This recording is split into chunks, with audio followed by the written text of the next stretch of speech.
Measure twice and cut once. This is Ed Sanders. I'm the CEO of Ducerus, your total college solution.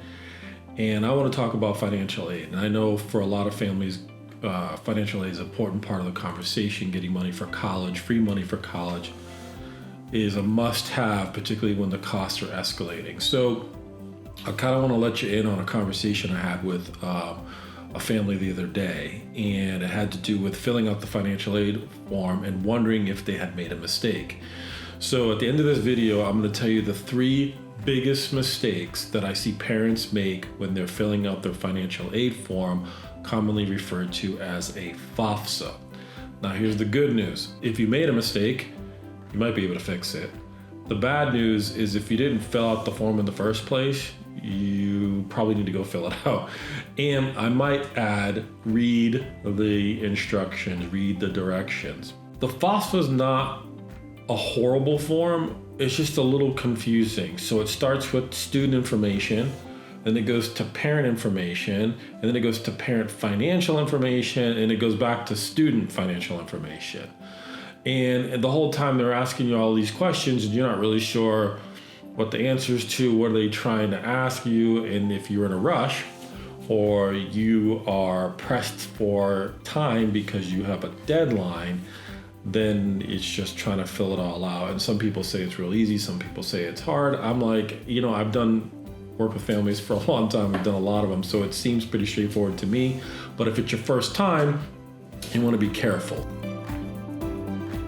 Client in this particular case said, I added my retirement to my assets. Is that a mistake?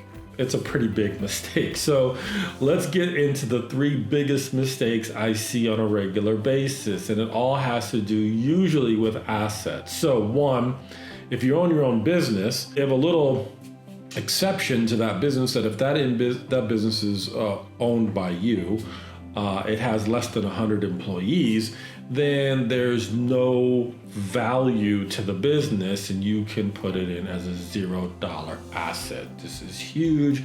This is one of the things I see parents do is they make up a number for their business, they put it in there, and the amount that they can afford for college just went up because you just told the federal government and the college universities that you have an asset that has value, when in fact in the instructions it's very specific. You do not have to list it if it meets specific criteria. Number 2, home equity.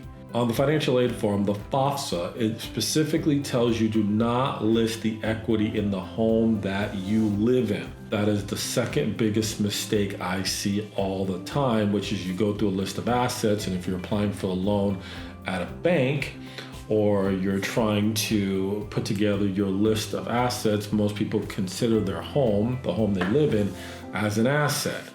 Well, that makes sense there. For the Department of Education's perspective on this financial aid application, they specifically say do not list it. And number 3, or the biggest mistake I see, is people include their entire retirement assets in the asset column, and that is a mistake. So if you included your business, you've included the value of your house and or your retirement, that probably is going to cost you a lot of money in scholarships and grants.